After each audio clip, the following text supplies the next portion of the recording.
What's up, bitches, bros, and non-binary hoes? We are back at it again with Smutty Scriptures. Technically, this is episode 1, if the last one was episode 0. But we're three best friends, and we're inviting you to join along on our fantasy book club and read along on tons of different adventures.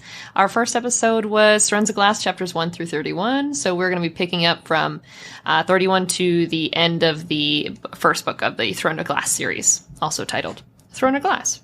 So, yeah. It's true. It's true. I was there. We have a lot of thoughts. We have a lot of thoughts. We have a lot of feelings. So many thoughts. We have questions from the last episode that have been answered. So I guess we're just going to dive into it as far as I feel like we were all, in the beginning, a little more lenient once we realized that Sarah was like 16 when she wrote these and that she was doing her best. Yeah. But at least for me, like going through like a general impressions of the latter half of the book, I started to see kind of like where it would go. I started to like some of the decisions and choices a little bit more. Would you guys say kind of the same thing? Like, do you feel the same as the first half of the book? Are you feeling more positive, less? Like, what's going on? I feel like when I re-look at it through the lens of the age that she was when she wrote it, I think it's great. And I think that since it's a young adult novel written for people in that age group, I think it's wonderful. I wish I had known that to start with because I felt like I was being a little bitchy and harsh. Sure. But I do think that the second half, it definitely cleans things up a little bit with leaving some a couple cliffhangers. I think that I definitely want to get into a little bit later. But I think it had similar vibes, and I'm glad that everything was kind of cleaned up. Any resounding issues I think were just based off of maturity, but I think that makes sense, and she's clearly grown in her work, so no arguments there.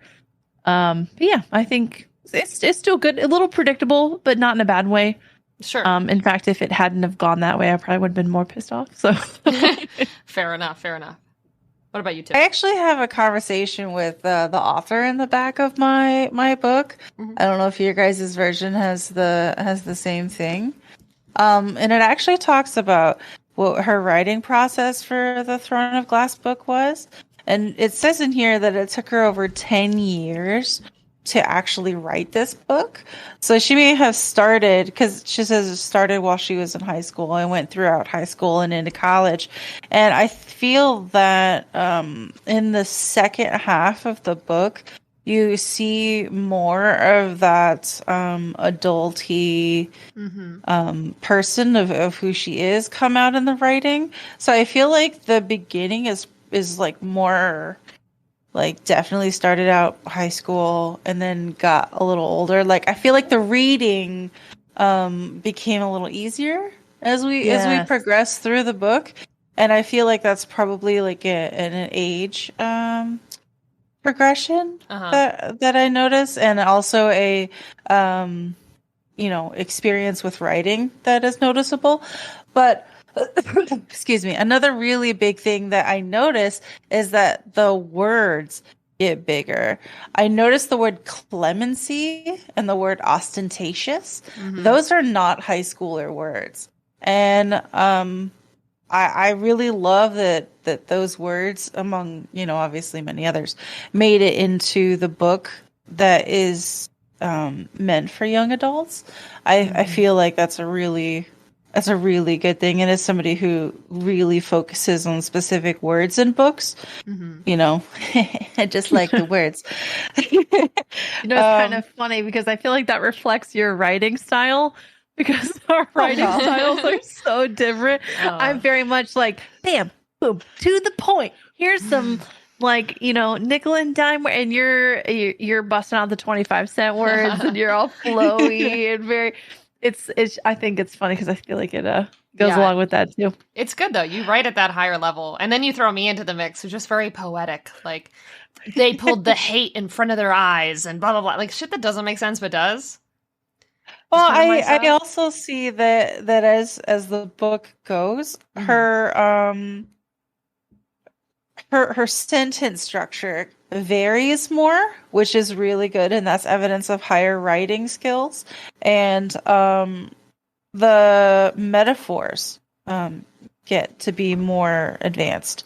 And again, that's also that comes with age and a higher, skill in writing. So I did notice that. So it made it easier to get through rather than the first half. So if somebody else is going to read it and they start out and they listen to the last one where I absolutely fucking ripped it, ribbons, if you will. I know. Not ribbons. My watery bowels are shaking. I know.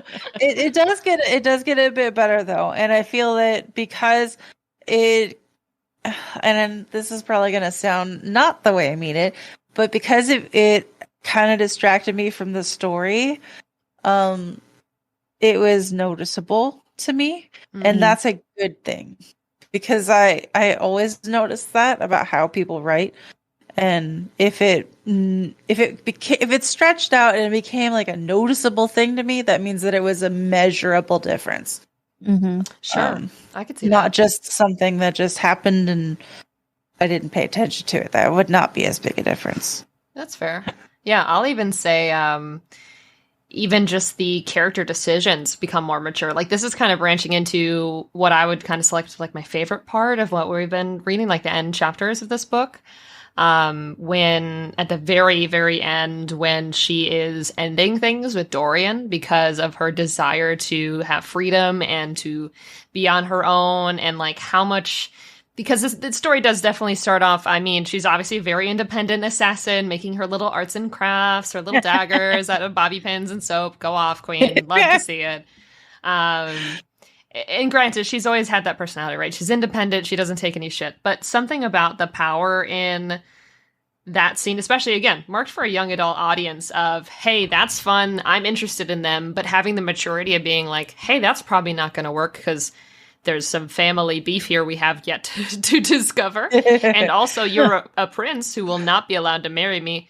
And also, I've never lived on my own. I've never had freedom. I've never, I just love the idea of not wanting to give that up for any man. A prince who has all this money, who's handsome, who you love. Just really putting yourself first, I feel like was such a powerful move. And really, me being excited to see where that character is going to go. Yeah. I have a favorite part, but it's for a very different reason. Oh God, okay. Mine has to be chapter 34 when she's having period pains and the boys are just so clueless. What? And she's like, no, I truly feel unwell. And Kale's like, it makes me sick too. And she's just like, no, wait. And then Dorian comes in, same thing. That had to be fun. I actually laughed out loud at that part because I was like, boy, same. We have not also encountered the similar issues in our lives. But if that had been on the big screen, that would have been a painfully cringy part, and it would be so funny. So that's probably my favorite. I'm truly unwell. He's like, yeah, me too. Oh my God. I'm so upset about it. I'm just shook up. Yeah. and then when she explains it, he just gets all weirded out and quickly leaves. It just gives such Cullen energy from Dragon Age. I know I've said it once. I'll say it 1,000 times. It is Cullen. That is Kale. They're the same person. So that was actually one of my least favorite parts. Oh, because I was just like, what the fuck, man? You're gonna just I don't. You're gonna look at me and tell me I'm wrong. Was it slightly humorous? Yeah, but I mean, come the fuck on. She's bleeding. It's not something you run away from. It's this leprosy. Dude fucking inspected bodies, and he's gonna be like, oh no, there's bye. What the fuck is that shit about? Yeah, I'm not trying to dog it, but come on, Carol, do better. Do better, Carol. I actually had that as my least favorite too. I'm so sorry. For very different reasons. I still think it is comedic and it's very funny. I like the pacing of it. But like there's something about like I appreciate that Sarah J. Maas is like, hey, periods are a thing. Remember those? We're talking about women's bodies and people with uteruses bodies. So we're gonna go ahead and like, you know, have realistic functions, and I appreciate that. But I just fucking hate that all these fantasy worlds, there's all this magic and medication, there's advances, there's all this fantasy shit happening, and periods still fucking suck, bro. To this day, like, bro, like she can never have like a light period every once in a while. Like she can, like it's always like they're excruciating, agonizing pain, and there is nothing that can stop it, even in a fantasy world. And I hate that. I hate it was only for one day, right? I gotta imagine that's when Caltaine picked up that opium pipe. I was like, the fuck are we just going straight to opium? You know, we just need a little bit of the Wild West in this here book. Just like reading la la la la, like god damn! Like, going straight I'm gonna in. Get stoned. She's like, oh, I'm just gonna do a little light heroin. Like, no big. Oh my god. My favorite part was the candy on Christmas. I felt like that gave such a levity to her character. Her eating. Up until that point, though, like she was just all, you know, like broody, and then occasionally you see a little bit of like a yay fancy dresses, but like you didn't see any levity to her, you know, as a character, because she's like 17, 18, 19, like during this entire book so far, you know, depending on months, but like she kiddo and kiddo get candy, kiddo lose her fucking mind. Yeah. Teeth all red, the whole She's like, absolutely. And then she just laughs, and the guy's like, oh, well, why didn't you save me some? And she's like, fuck you, it's my goddamn candy. And I just loved the banter that it made, and the fact that we could actually see her being a little bit of that, you know, kid spirit that the character would actually have. I think it made her more three-dimensional, less, you know, sad times equal sad person, go anger, grrr. Sure. Gotta have that candy. Me literally eating candy on on the podcast right now. I literally have Skittles in front of me. What? Can you taste the rainbow? Well, since we shared our least favorites already, Cuddle, if you have one for us. Okay. I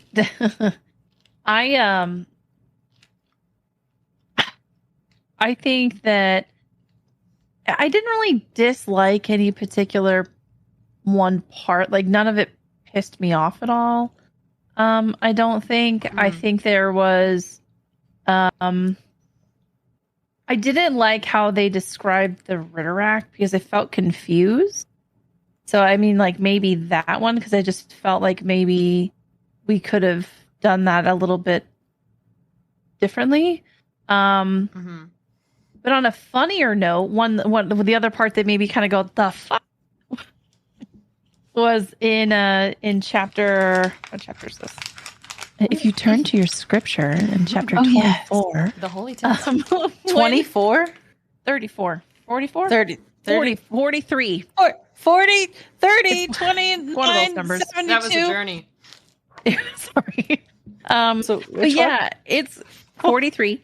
It's when Nehemia is healing and talking to Selena, and just gives her a new name. Just, we can't walk around just renaming people. Like, I don't understand that one. I'm hoping maybe we talk about it a little bit more in the future, because it was just kind of weird and kind of funny, because I'm like, the fuck, we just like rename. You know what? You're now Fred, and you are now Constantinople. That's what I'm going to call you from now on. Or it's like, oh, it's nice to meet you. What's your name? Like Steve? Great. Oh, okay. I'm going to call you Grace from now on. Yeah. It kind just of like now his name is Carol. Oh my god. It's not a nickname because it's longer than the other name. But it's like Selena, Alentia, like it's the same. She just like took the last half of her name and was like, you know what would be really fun? So we just add some spice. And it's only a half step away from Elena, who was the one who came and like rescued her. I don't know. I just was like, bro, come on. What? What is this? What? But it means that it's the spirit that could not be broken. Mm-hmm. I understand. I just thought it was a weird choice. That's all. Yeah. The only thing I can think of is I don't think we really have any concrete evidence of this at this point either, but in the last episode of the podcast, I did say that I thought that their spirits were going to merge in some way. And if they had a name that was somewhat of a combination of their things, I think that could maybe point to that. Well, I don't think they're going to merge, but if you turn to the second to last chapter, the very last line, Elena says, quote, blood ties can't be broken. So that tells me that they are brethren. That Selena felt ill thought of what else might be asked of her. Fine. Blah, blah, blah. Thank you for saving my life. Elena bowed her head, quote, blood ties can't be broken, she whispered, and then vanished. So you think that was her implying that they're related? Yes. Ooh. And if that is the case, and that is the descendant of Dorian, they are related. More the reason why they can't bang. Well, I think Dorian's related to somebody else. Who do you think Dorian's related to? Reese. Rysand? Mm-hmm. Oh. A different universe. Well, it's the same universe, different plane. Multiverse. Things are happening. And listen, I'm pretty sure, I'm almost 1,000% sure, and by almost 1,000, I mean like 70. Almost 70% sure. Exactly the same. If you look at the map, which I think everyone's copy here has a map, this is literally just Corinthian. I think she said that it's the same Mine plan. doesn't have a map. It's the same, like the planet is the same. It's just a different time periods, is what I'm pretty sure they said. Now, I mean, it looks like Prithian, and then there's just extra land on the left. Well, yeah, because I think that's the Hybrid island that like floats off eventually. That's like half the continent. Well, yeah, but like we don't know how many like thousands. I mean, Magic's like dead right now, so like obviously some time has passed either forward or backwards. I couldn't tell you which one of these is first. Well, it's dead until Nemi Bay ends up going all hey. Mm-hmm. Princess no. You know, the queen. So I guess maybe that wasn't my least favorite. Maybe it was just the part that surprised me. Then like the opium, I was just like, I'm sorry, what? Yeah, that did kind of. That was surprising. Opium? With the opium, I was just like, I'm sorry, what did you just do? And then we just given people new names. Yeah, like those two pieces, I think were just surprising. Not bad, just kind of funny. I wasn't expecting it. I thought the reason for giving the name was funny. Oh, she was like, you've got a whole lot of these, so I'm just going to give you another one. Yeah, that was funny. She said, here you go. As a treat. Like, what do you get the person that has everything?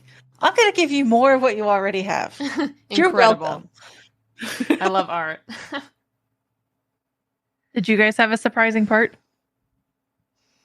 I was pleasantly surprised when Princey Boy stood up to Daddy-O. Ooh, okay. I didn't think that was going to happen this book. I thought it was going to happen later, and it was going to be like a bigger thing. Oh, yeah, I got to test the waters out first, I guess, before it gets too serious. But I could see why you would think that for sure. That's kind of how I thought it was going to go to, like a bigger build-up later. Yeah, like more like angst. And Dorian's he's going to be like, angst. My dad is a dick. I thought he was going to just like own that failing for this book, and the next book be like, okay, because you're such a dick and I have mulled this over for a while, we're going to just like, attack you. Okay. But that's not exactly what happened.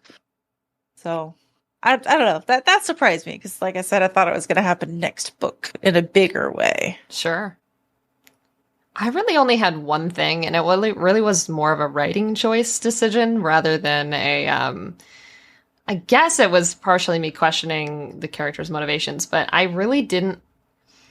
I didn't really connect the dots too well when the whole Selena is thinking that Princess Nanana, Nehemia, Oh my God.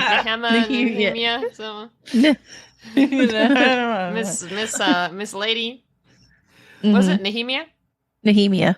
So, like, I just didn't really connect why she was like, wow, I have been betrayed. Like, she went to that so quick. And I was just like, this is the person, like, that you think is betraying you right now. Like, I just, like, didn't buy it for a second. And it just seemed very kind of, like, shoehorned in for, like, conflict. And I'm like, oh my God, it was the big bad in front of you the whole time that suspiciously is getting bigger every time someone dies.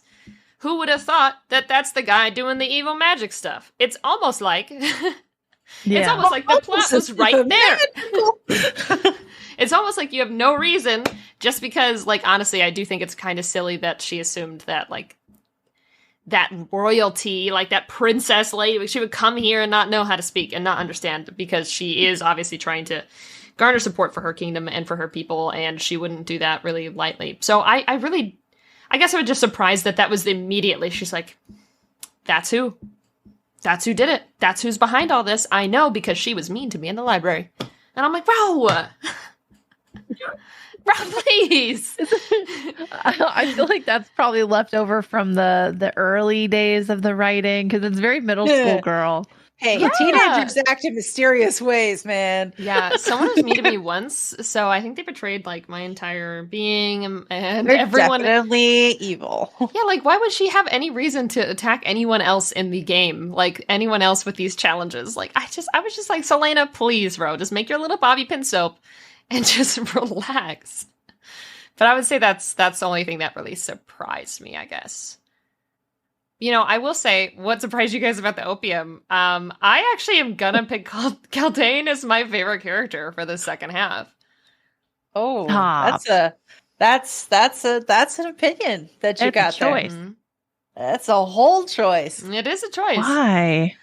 Well, okay, first of all, I will say that I want to know the extent because obviously the Duke said that, like, she's under mind control and that's a whole magic ring thing and how well it worked and everything, right? So I don't know if we've actually seen Lady Caltain's, like, real self, her real motivations. Obviously, she likes Dorian.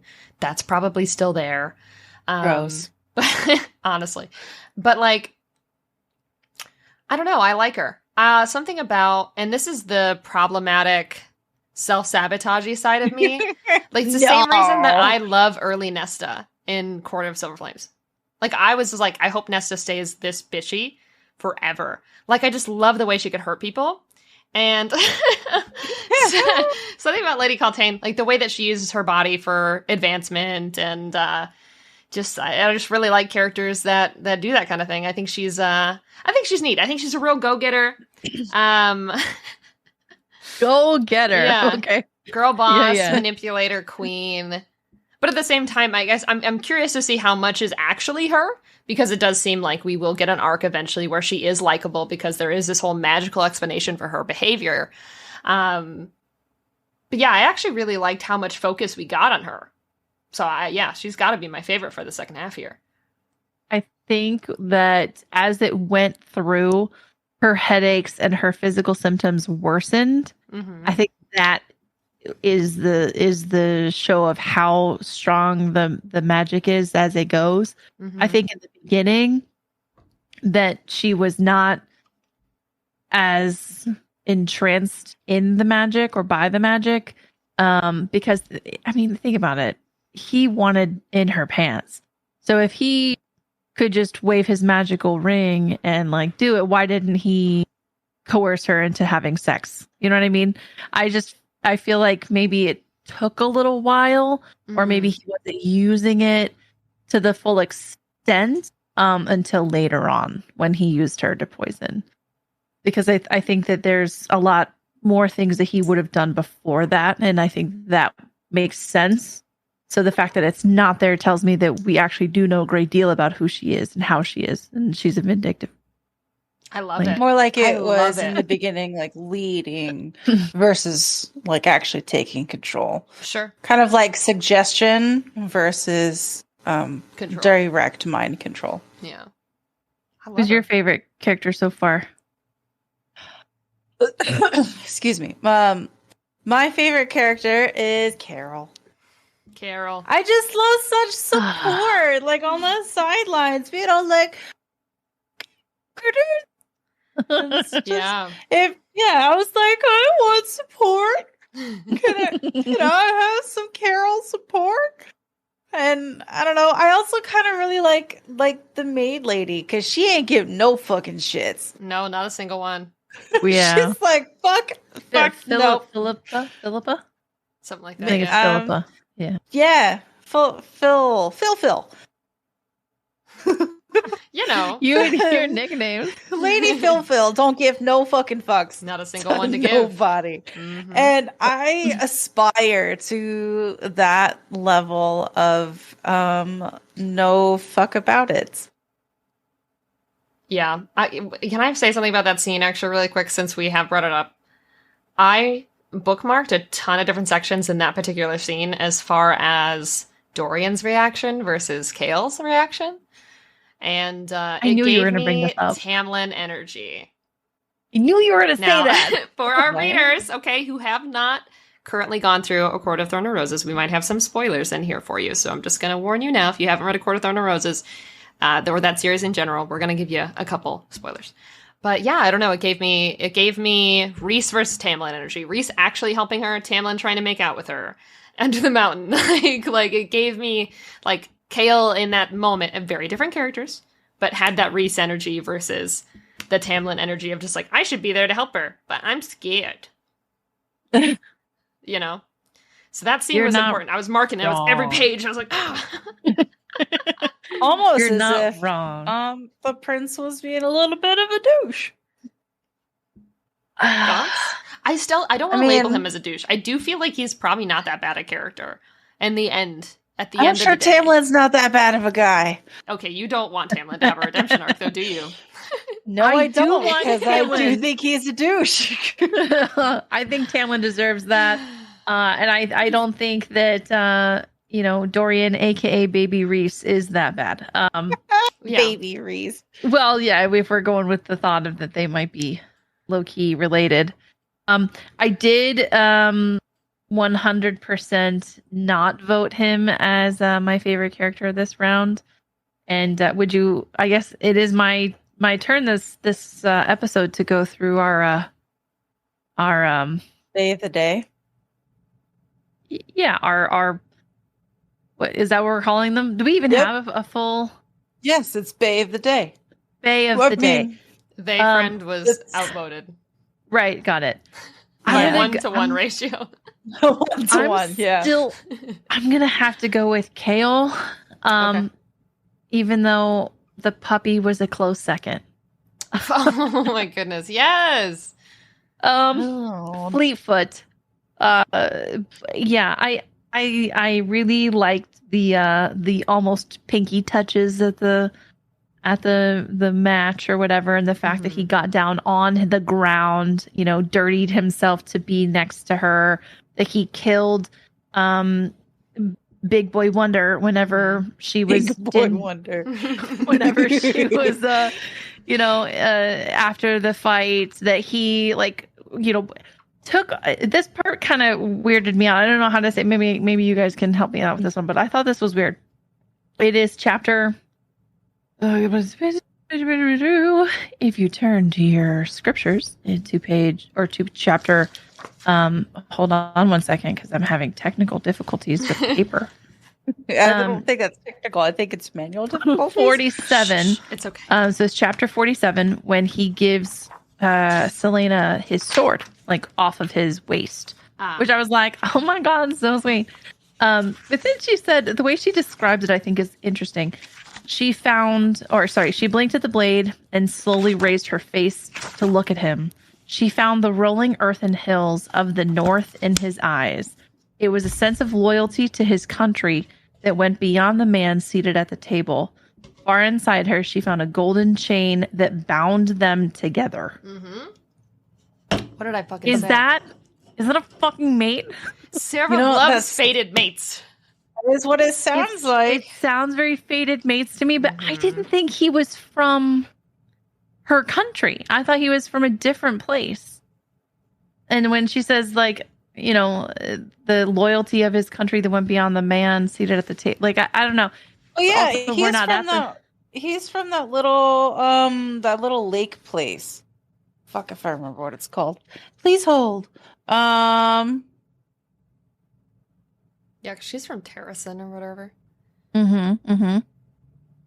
Yeah, like there's this little river lake thing right next to the mountains. I don't remember which one it was. He never explains. Like, it Enel, the Silver Lake? That sounds right. Right there. I don't like his his descriptions of his POV when he's looking, and when he looks at her.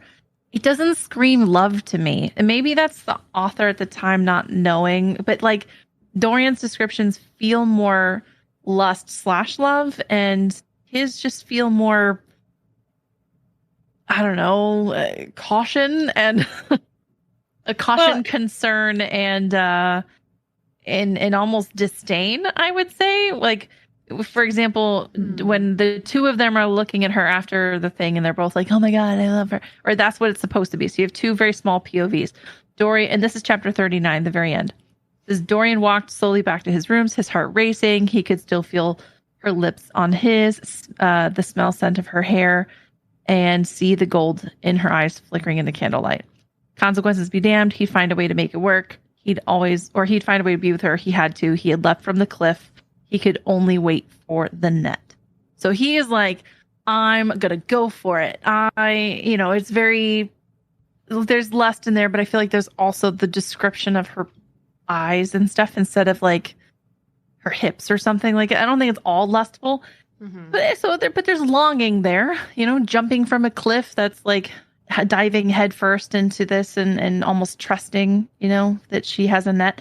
And then you get Kale's, and it says, in the garden, the captain of the guard stared up at the young woman's balcony. Young woman's balcony. So it's very impersonal. Watching as she waltzed alone, lost in her dreams. So it's all her. It's got nothing to do with him and how he feels about it. It's all her. But he knew that her thoughts weren't of him. Now he's all whiny bitch boy about it. She stopped and stared upward. Not at him. Even from a distance, he could see blush upon her cheeks. She seems so young. No. New. That's a weird fucking description of a lady that you might love. It made his chest ache. Okay. Finally, a little bit of emotion. There's only 2 sentences left. Still, he watched until she sighed and went inside. She never bothered to look below, which I guess is like the author saying she always looked at Dorian and never at Kale, which also isn't true. But it just feels whiny, and it's more like, I don't know why girls don't like me. I'm a nice guy. Like, if it gets very that to me, and it's not love. That's not love. See, I don't know. I almost felt like a little bit, not to be super contrarian, but I almost felt like kind of the opposite. I almost felt like Dorian is like obsessed with the idea of having her, or how she looks and how she makes him feel. But at the end of the day, he doesn't really, like, even will sit there in conversation with her and be like, I don't fucking know anything about you. So I almost feel like not having an overbearing emotional point of view for Kale's character is almost more like he is actually seeing her, because he also is restraining himself from her too. Like, he is also on purpose, like Dorian has always been the pursuer of Selena. He has always been there. Like, he's showed up where, Dorian's already there. Like, they've had these little awkward moments. And I think because Selena was so, at least, open to the idea of Dorian and continuing on that kind of relationship, I think he is purposefully not diving into those feelings because he can't have them at that point. Almost. The way I kind of read it was more in line with you, Blue. To me, it seems more like Dorian is much more concerned with how he is around her and how she augments him. And Carol is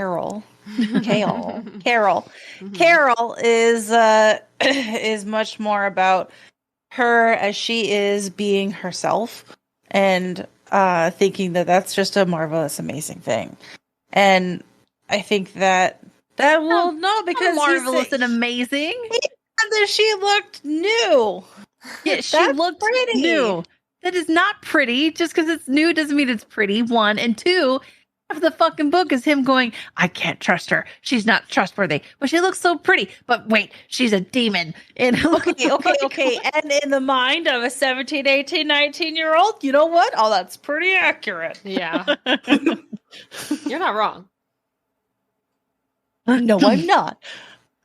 I get that like interpretation though, for sure. But yeah, I definitely thought of it more of like he's a true observer and Dorian's just obsessed with like he's found one girl who won't sleep with him and he's like, oh my god, dude, I have to have you. Hashtag Gaston. Oh god. No. Well, and I got to be honest, even Nehemia was at the end in the battle more or less using her for political stuff, where she's like, "Here, don't take his honestly probably a better choice sword. Take my pointy stick." And she did. Yeah, and it's like, I was even like, well, maybe we're gonna go for like a bisexual moment. No, it's just that way. Politically, the metaphor of one country of steel being defeated by a stick of another, and it's just like, but let's be honest, Princess Nana gave her the wood. Ayo. Oh my god. The only one I feel like that likes Selena for Selena is the fucking dog, and even then, Queen. Selena doesn't even like Selena. So I don't know. I hope she's not. Ghost Lady likes her. Yeah, well, yes. Maybe there'll be another love interest in a couple of books. Yeah, we'll see. So yeah, they're all just gonna like why choose each other and then usurp the king and all of them rule together. Just boom. Maybe Selena and Lady Coltrane kiss. Maybe. Do you know what I thought was weird? What's up? So at the end, the king and Duke A-hole are talking about these magical rings. Mm-hmm. So the king knew about the magical rings, knew about the magic of the whole thing, was totally fine with it. But he's the guy who banned the magic. So that must mean he's not anti-magic. Mm-hmm. He's anti other people having magic. So what if he can do the magic and pass it on to Dorian, and Dorian doesn't know? Or maybe Dorian does know, and that's how he knew about that fucking amulet, low-key, that he ended up giving back to Selena.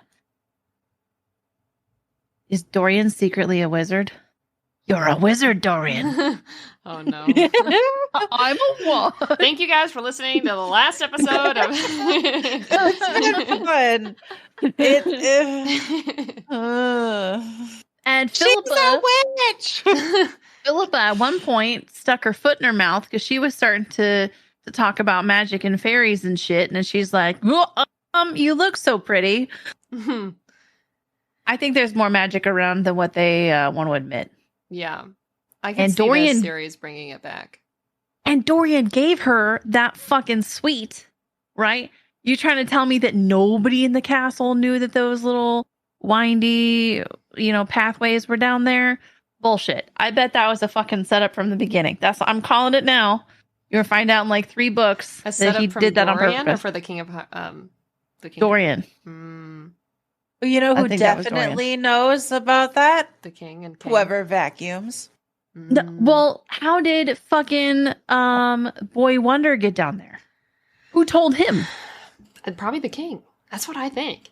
I think if it's set up like that, it has to be who's going to know your castle's escape routes the best. It's going to be the people that are the most important to keep alive. So your king, your princes, your whatever. So Dorian could have done it, but I just feel like the king has been in control of it, a lot of different elements from the start. So, and he obviously knows all about these word marks and everything. So, I mean, it's definitely a theory. And he did have his mysterious leave. Mm-hmm. Like, I gotta go. Bye. Me as a character. Bye.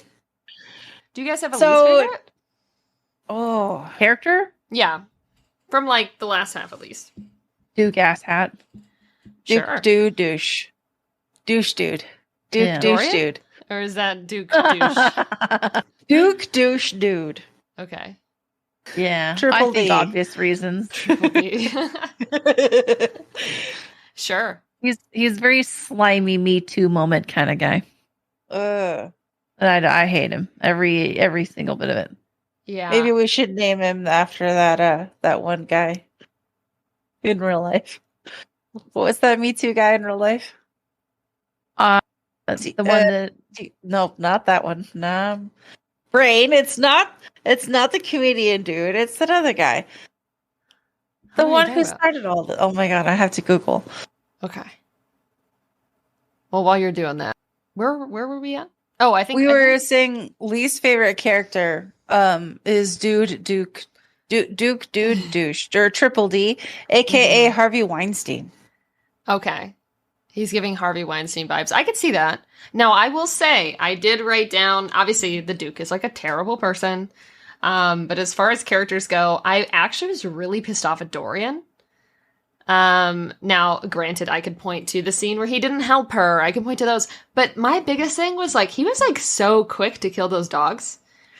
And I, like, don't fuck with that. Like, and he's like, and then she's like, oh my god, like, why are you killing animals needlessly? Like, they're perfectly good dogs. And he's like, that's just what you do. And it's like, bro, I don't know. I know that's like a very kind of minor character point when there are characters like the Duke that are fucking awful to point at. But I was just like really off-put by that idea that he's like, it just gave me like royal, like privilege, life means what I determined it to be kind of like thing.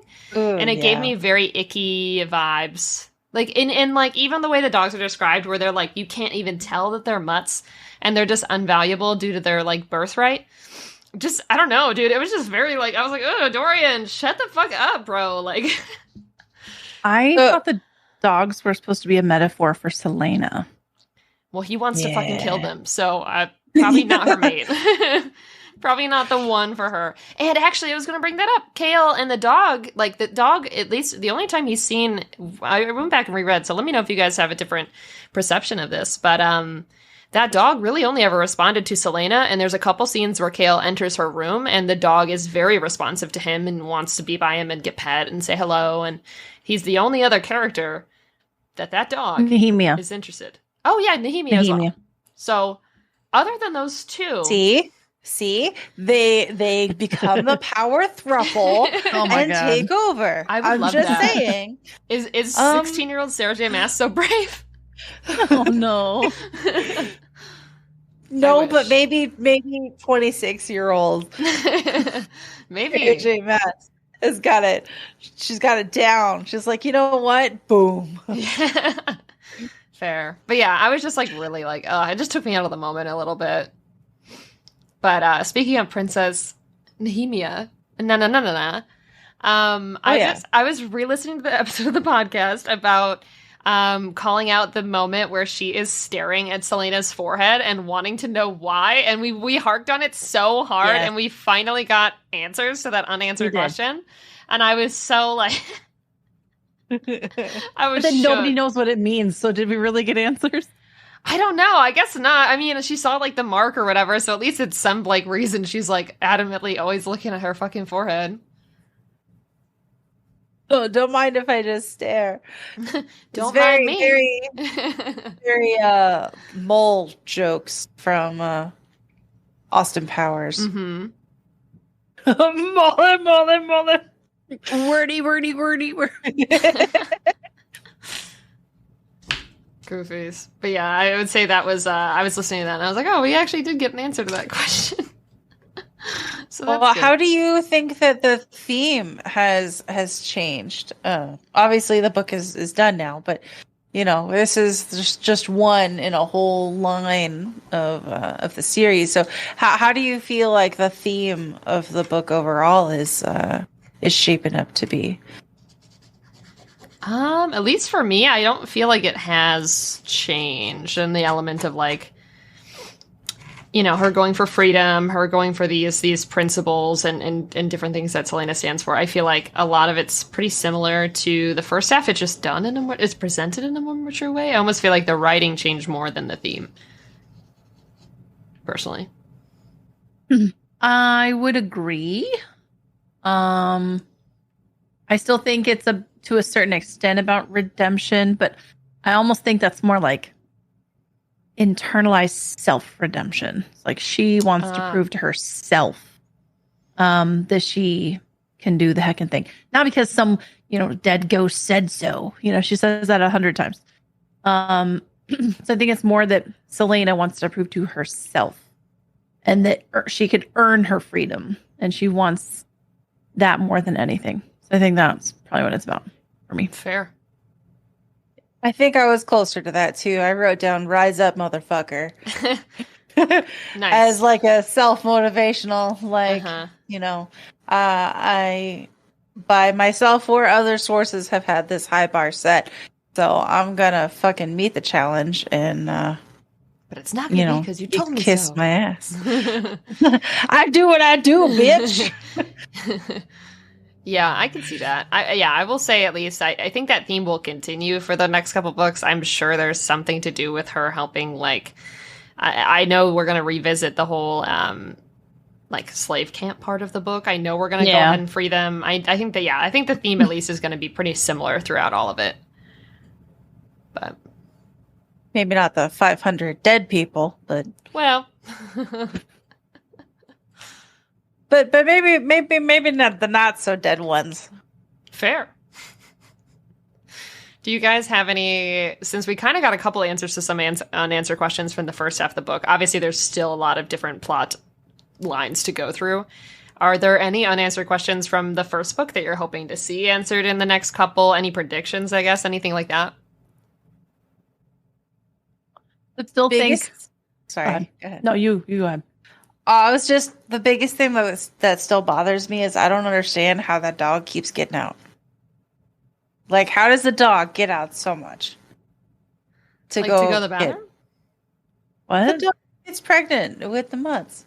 Oh. I thought you meant the puppy. I thought, yeah, they were talking about Selena's dog. I was like, what? No, I mean the mom dog. Because he's like, oh, again.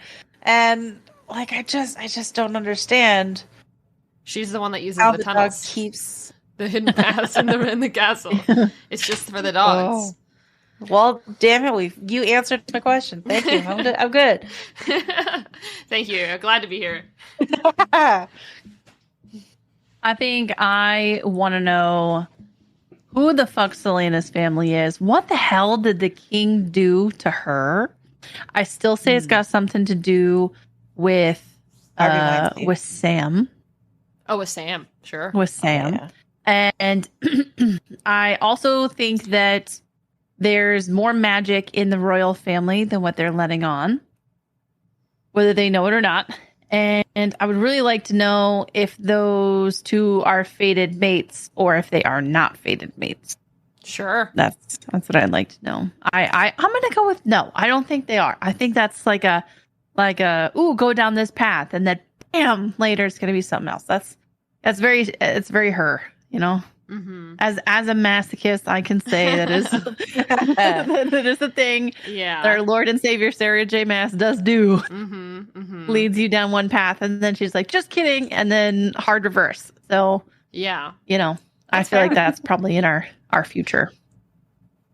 I would probably agree. Yeah, I'd say I'm definitely looking forward to kind of going back to the Sam thing. I really want to see. I forgot the name now, but the person who actually trained her as an assassin.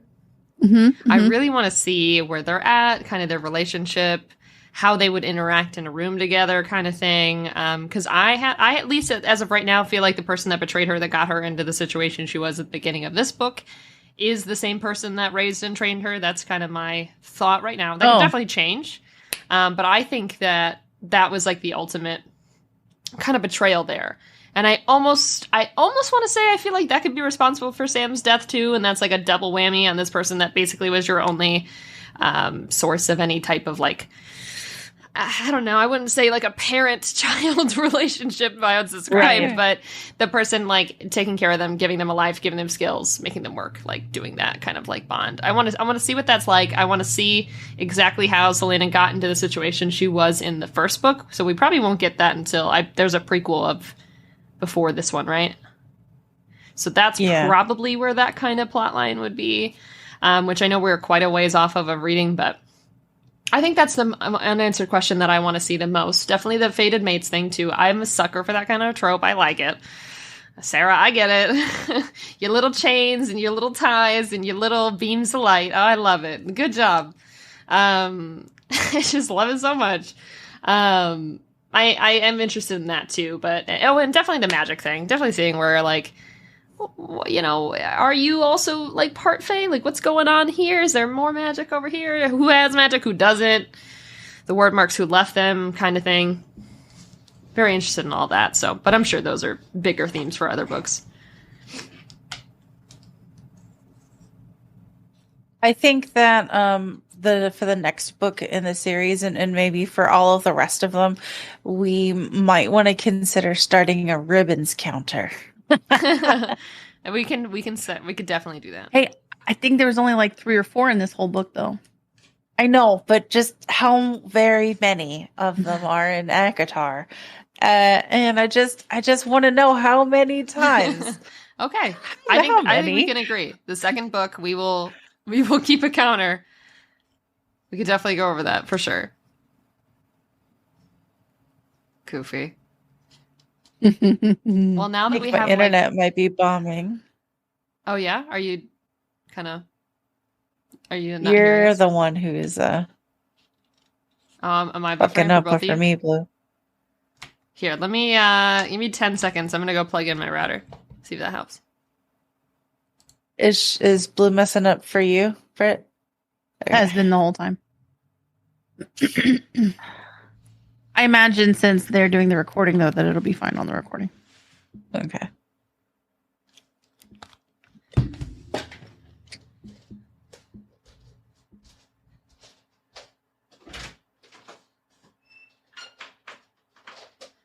What's she eating?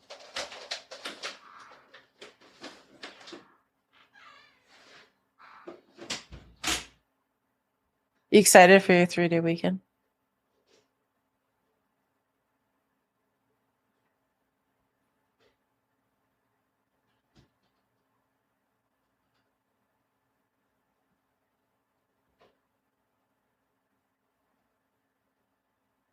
I feel like we could probably skip the most lecture or kill one because we've already had it for least favorite. And we already did the Bay of the Day. Mm-hmm. We've also already touched on predictions. Mm-hmm.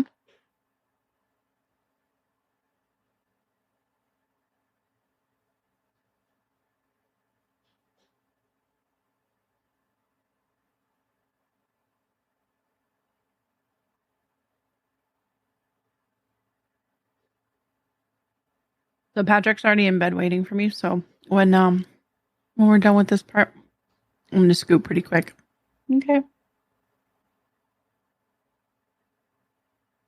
I do think it would be nice to, like, in between series to kind of do like a standalone novel. Yeah. Were you listening whenever I said that the Wisteria thing? It's got 3 books, but they can be standalone. Mm-hmm. Okay, that should be better. Thoughts? We were just saying, yes, it is on my end. We were just saying that it was also messing up for you on Brittany. Oh, Like the whole all night long so far. Why didn't you tell me? I would have plugged in. Because I figure since you're the one who's recording, it won't matter. It doesn't buffer at all for me. So It was just that's getting nice. to be where I couldn't understand what you're saying. Sure. Then no problem. Yeah, I just plugged in, so we shouldn't have to deal with that anymore. At least, so no problem. And yeah, we were just about to do this topic, right? Yeah, you want to... I think we already did Bay of the Day, and we kind of already talked about the character we most want to lecture and kill and some of our predictions. So we could talk about the identified with, and then maybe touch on a couple predictions, because I have a funny thing I want to say. And, Sure. and then I think that's it. Yeah, I think that's a good pace. We'll do most identified with. You guys don't want to do the character most wanted to lecture / kill? Well, because we kind of kind of already already did it. That's fair. That's fair. Unless that's fair. you had something else to say. No, not anything particularly. I guess you're right, though. We did cover it. I do have some, like, questions at the end, too, but, like, prediction-wise stuff, so I think that'll be a good pace. So, what character did you most identify with? I have an option in mind. I don't know if you guys, Oh, gone. I don't know if you I guys hate will it. like it. Don't fucking. I swear, if you say it, I'm gonna cry. Lady Caltaine. God damn I'm it. She's Welcome my- to the last episode. Oh, no. Listen. Unsubscribe. Okay. In my defense, I also do drugs. Very Not relatable. opium. Okay, Yeah, not you're opium. hitting that opium pipe. Okay, if weed existed, Caltaine would be a stoner. Do not tell me. But you don't sit there hitting the opium, dude. I mean, No, that's not opium. It is not the same. But I shot Not up even the heroin same right class. before this. I really agreed with that idea of like, I need to turn off my thoughts and feelings. I know a way. Oh my god. So she Go to went to sleep. opium first, go off, queen, I guess. Like, Ugh. that's very rich of her. It's like very bougie. You know what I mean? Yeah, Maybe weed's Definitely like the- too lower class. definitely the Oh. drug of choice in between hits of acid and cocaine. See? And we have now exhausted what I know about drugs. See, but cocaine's like too common. Cocaine can't even be on the option board for similarities. Wasn't that just like the snuff powder or something? Wasn't that? Yeah, Well, this is old timey drug knowledge. I know this. The snuff boxes. That's right. That was cocaine, and they used us to, go. Yeah. I don't know if my Yeah, mic just do a picked little- that up, but it was snorting noise. Yeah. You guys are both doing snore noises that are peaking your microphones. The microphone's like, nah. I have an unexpected character. We have not brought this character up this whole night so far. Oh. It's for me. It's Nox. Okay. You're as your one you most identified with. Yeah, I will stand by my friends, until the very end, and then when they're like, "Hey, you gotta go," I'll be like, "All right, peace out." You'd be You like, really did okay, good. win. He said, "Damn, it's about to get real spooky here. I'm gonna see y'all later." I went back yeah. and forth between kind of what we said last time about being the clock tower that just screamed every little while, and the puppy Relatable. that genuinely just wanted to murder anyone who came too close. Because Sure. I just feel like that's pretty much where my life is at right this moment. Fair enough. I mean, they're all So I good went choices. to the latter. You guys didn't Yeah. pick like as good as like Lady Caltaine, but like I definitely like see where you're coming from for sure. Right. Hey, we Listen, got I some love stuff her. going on. Listen, all I'm gonna say is that we have all read ACOTAR, and I started to like Nesta, I think, before anyone finally came around to it. And I feel like that same thing is gonna happen to Lady Caltaine. I think the same redemption arc or very similar is gonna happen. And what can I say? I love her toxic side though. Sell your body, queen, for advancements in royalty and politics, queen. Got no problem with that. However, it's when you're gonna, trip your fellow female on the way to success that I don't. Support women, women support women. Yeah, but I just love the idea of like, I'm number one. It doesn't matter if you're a man or a woman. I'm going to treat you equally and just get to the place I need to go. You know? Yeah. She'll fuck over whoever she has to fuck over. And again, will she be like that forever? Probably not. I think she's going to go into a very similar Nesta route eventually, or at least become likable because of what Sarah has set up so far. But I don't know. Kind of I love those toxic ass bitches, bro. Eyes. You're like wanting all these redemption arcs, like Tamlin. And, it's gonna happen. No, he needs it.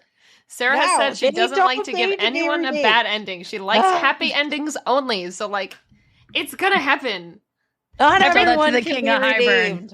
Okay, he's fine. He's a good You example. know what? He's dead. It's okay.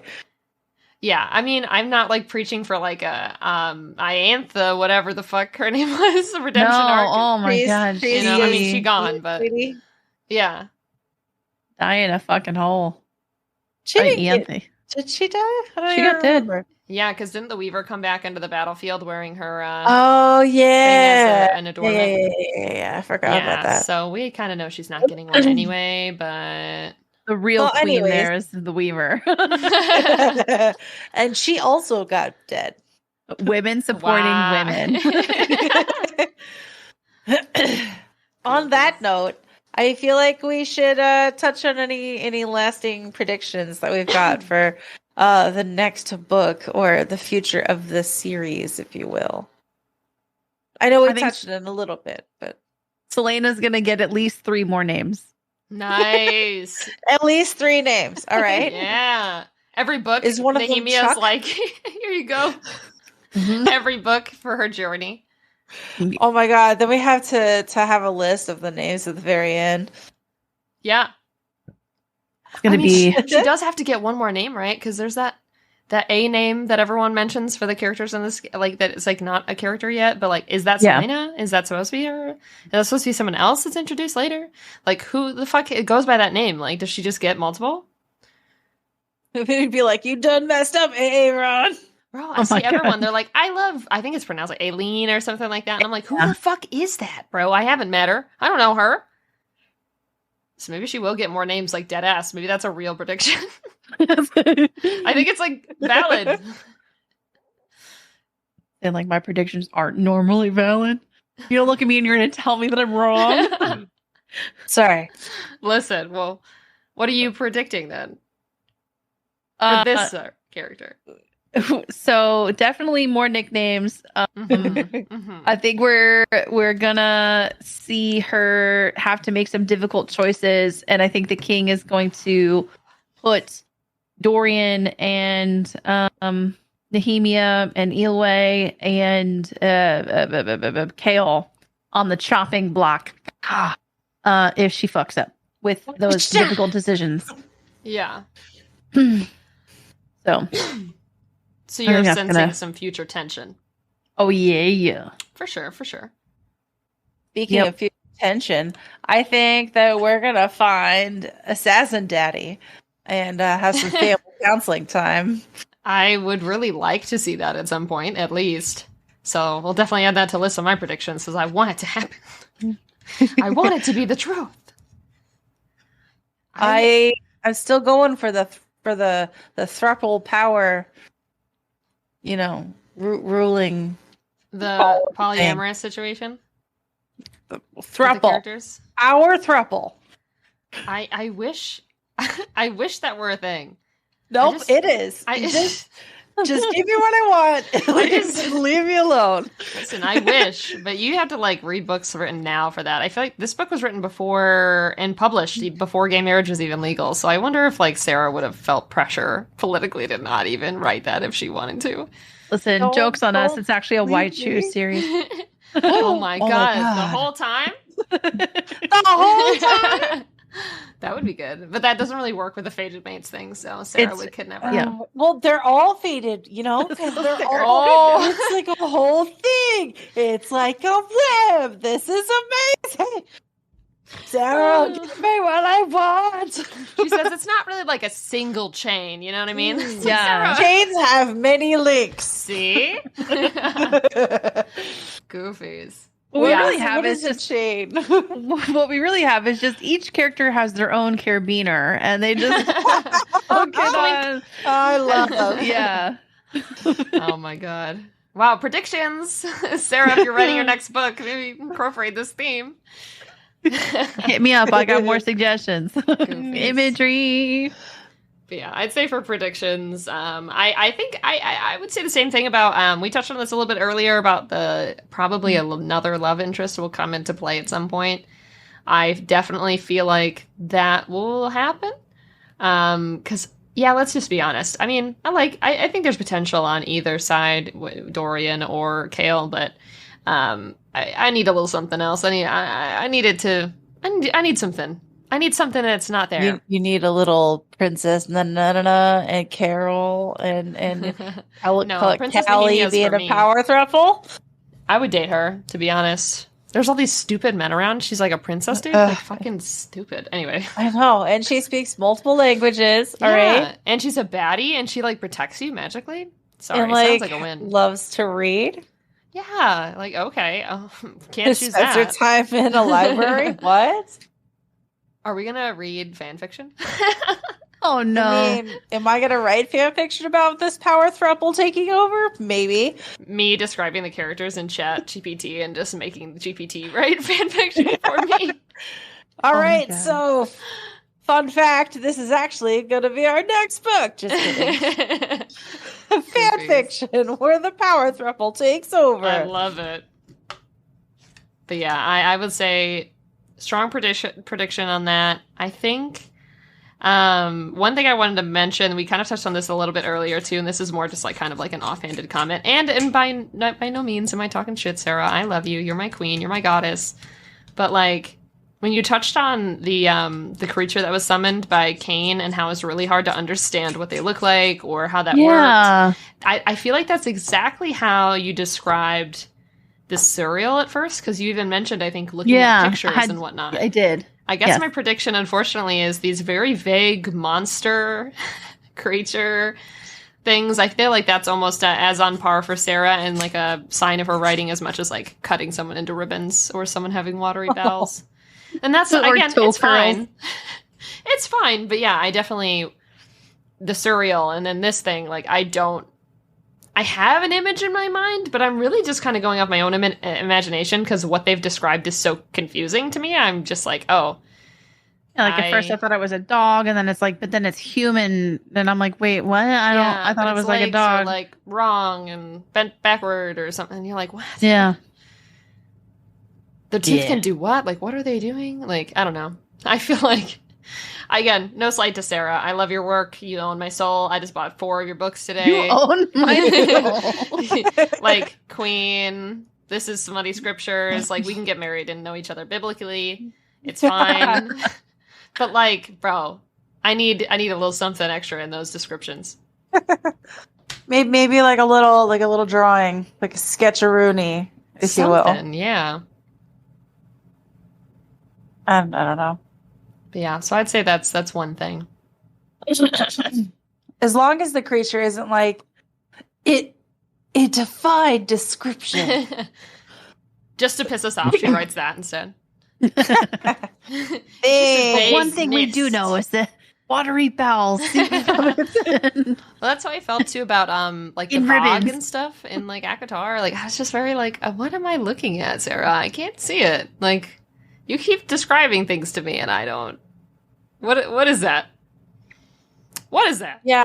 Whenever the bat thing from Akatar, which the adder. Whenever the Yeah. adder was described, I was Yeah. like, I have no fucking clue what this Not fucker is. Not a clue I in the can world. see it, but I can't see it, and it's bat-like, but not really, and it's like a person, but it's not a person. I was like, I know I'm he's just gonna bad. just picture a darkness with like in one of those. What Pokemon is this? There's just gonna be some dark shape with a Uh-huh. question mark. You're like, I don't know, it's that one.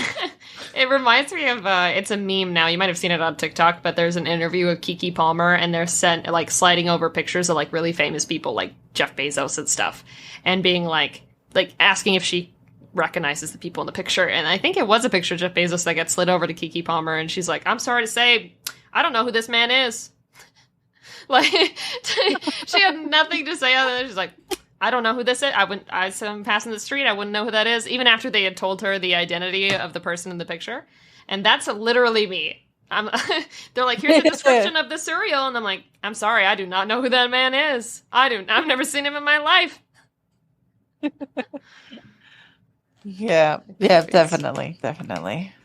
I know we already went over our Bay of the Day. I just had a quick question on it, Cuddle, since that was your choice this week, no? It is, yeah. So even though you find Kale can be a little whiny and a little like right, yeah, you still pick him for Bay of the Day? Yes, because of his actions during and after the fight with the ending. So if that didn't happen, he would not qualify. Okay, he would not have made it. Right, he would not have made the cut. But it's like it's the fact that like when she described it, it's not only was he over there sidelines, he was on the ground, a very prissy, highbrowed, stuck up kind of dry dude, was on the ground in the dirt, egging her on to like get up. Now, could he have said more interesting things? Yes, but the fact that he reached out to her, and like he knew he couldn't help, but he was helping, yeah, in the only way that he could, and he offered his own sword, which I feel like is an extension of his penis, and then I feel like. What? It very and much Nehemiah's like is bigger. It gave very much like she gave her wood. I can't. It gave you have my bow and you have my axe. It gave very much that energy. Have my penis. And then it was the saving afterwards, doing something that he apparently has issues against, which I find funny. Hey, the man can't handle blood. Corpses, any type. Period, any kind. And it definitely bothered him not being able to even look at the sword later on. Definitely not wear it. Like he was very much concerned, but he was willing to like let that piece of him die for her. You know what I mean? Sure. Now, if he did not do those things, Bay of the Day, he would not be. Okay, fair enough. That's enough clarification for me. I was definitely like, I don't feel like there's a lot of positivity around Kale right now. So he had some redeeming moments at the end that solidified it. And I'm going to be honest, pre that final ending, I probably would have gave it to Dorian. Ew. Because I enjoyed I enjoyed their little dalliance, their little rendezvous of the kissy poos. I was like, man, that poor guy has the bluest balls I've ever seen. But that's yeah. Wow. He didn't even argue when they broke up either. He was like, okay, is that what you want? You want to be with me? Okay. Well, he was upset about it. Yeah. I think that's clear. Didn't argue at least, which I was like, Yeah. Maybe that's female writers' wishful thinking. But again, just wouldn't argue. To be clear, I am not a fan of any of them in particularly. Not in the same way that I am like head over heels in love with Cassian. Sure. I don't feel that way about any of them because I feel like they're all not good enough for her. Yeah. And that's why I'm hoping we have a new Bay of the Day coming in book 2 or book 3. That would be nice. So you're telling me you have no TOG OTP? No. You know what? I think Selena needs to date herself. Ooh. Interesting. She could make herself all those fun crafts. Oh God. Hey, Making vibrators out of whatever's in the room. Oh God, bro. uh, She just put some bees in a jar and then you shake the jar. Right? listen. Goofies. All right, before we get too off topic, let me go ahead and get our outro done here. I just want to thank everyone for listening. This has been Smutty Scriptures. We are reading the first book of the Throne of Glass series. We just finished up. The next episode, we are going to dive into Crown of Midnight to about halfway. Let's assume that's somewhere between 25 and 30 if it's a similar length to this story. And then as far as, I know we mentioned this last time, but you guys have worked really hard in design, so I just want to plug it every fucking time. That Dual Minds we love all the designs you guys have come up with. A lot of stuff that's Akatar based. And again, remind me, that does have an Instagram handle that people can find it at? It does. It does. Mind reading that off for me, lovely? Dual Minds Co. Love There it. you go. DualMindsCo. Incredible. Dual Minds Co. I know It all is- the things. The next one is 55 chapters. So Okay. yeah, we'll Let's probably assume- stop halfway through. Perfect. So yeah, somewhere 27, 28-ish chapters of Crown of Midnight by our next episode, which will be so exciting. I want to thank you guys again for listening, and I'll be posting these on the Blue Cromwell socials, which is probably where you found this in the first place, but if not, and you want to see more of, sometimes we'll do a little behind the scenes, a little different things, depending on what you guys want to see. By all means, feel free to check that out, and we'll hope to have you next time. Bye. Bye! Thank you for listening. Bye.